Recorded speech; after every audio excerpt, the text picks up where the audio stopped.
ইচ্ছে থাকলে মানুষ কিন্তু অনেক কিছু করতে পারে।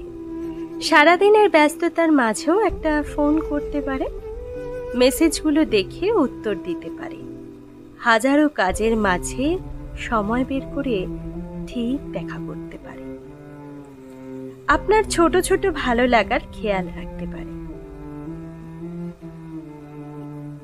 মন খারাপের গল্পগুলো মন দিয়ে শুনতে পারে, মিটিয়ে নেওয়ার মতো ঝামেলাগুলো সময় মতো মিটিয়ে নিতে পারে।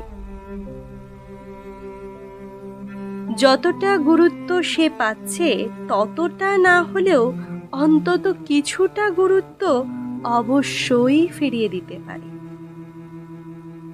হাতটা ছেড়ে না দিয়ে আরেকটু চেষ্টা করতে পারে। কিন্তু ইচ্ছে না থাকলে মানুষ এর কোনোটাই করতে পারে না। নিজের অনিচ্ছাকে বিভিন্ন মোড়কে মোড়ে সে আপনাকে যা এনে দেবে তা হলো ব্যস্ততা, আর আপনি তার মাধ্যমে যা পাবেন তার নাম অবহেলা।